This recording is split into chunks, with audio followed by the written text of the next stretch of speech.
Now to a high-stakes face-off tonight in one of the most closely watched midterm election races, the Senate race in Pennsylvania. And the outcome could have a major impact right here in Southern California. A new CBS News Battleground Tracker poll shows the race is a toss-up.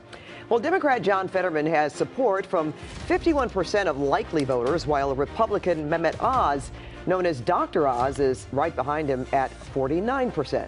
And KCAL 9 political reporter Tom Wade is here with a wrap-up of the candidates' only debate tonight. Tom. Right, and Pat won, just watching Lori Perez's story, a lot of the issues that she was discussing in there, it could be impacted by Senate races like this. So we'll have to see. Also, we'll have to see how the performance tonight impacts the poll that you just went through. Yeah. So the balance of power in the Senate could be at stake in this race, which means laws like abortion rights potentially hang in the balance depending on who wins.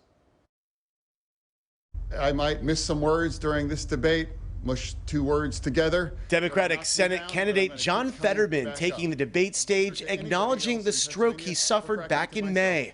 Fetterman and Republican Senate candidate Dr. Mehmet Oz made their first and only debate appearance together in a critical race, fighting to fill Pennsylvania's open seat, which could ultimately determine the balance of power in the Senate. All eyes were on Fetterman, who requested large monitors to provide him with closed captioning.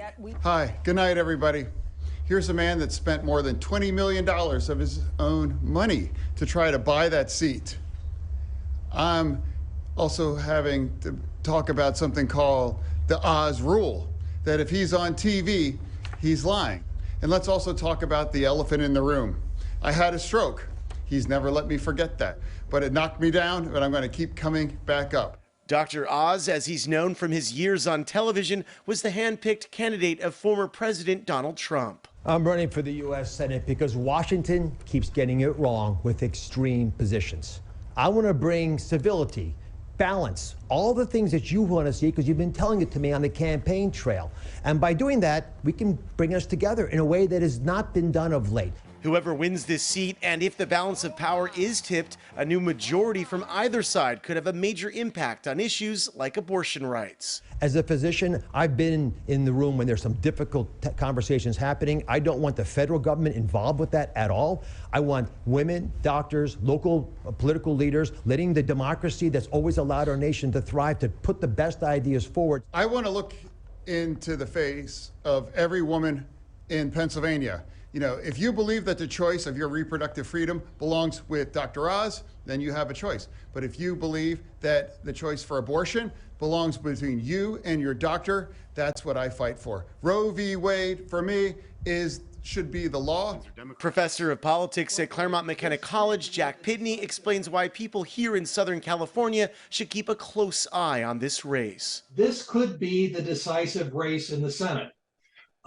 There are some races that Democrats could lose, possibly one or two pickups, but it's going to be very close, and this could make the difference between a 50-50 Democratic Senate with Vice President Harris casting the tie-breaking vote and a 51-49 Republican Senate. How Fetterman's performance potentially impacts the race could be as divided as our politics. Well, it's obvious that John Fetterman is still recovering from a stroke, is feeling the effects of a stroke. The question is whether that will generate sympathy or whether it will generate questions about his ability to do the job. Very much an open question.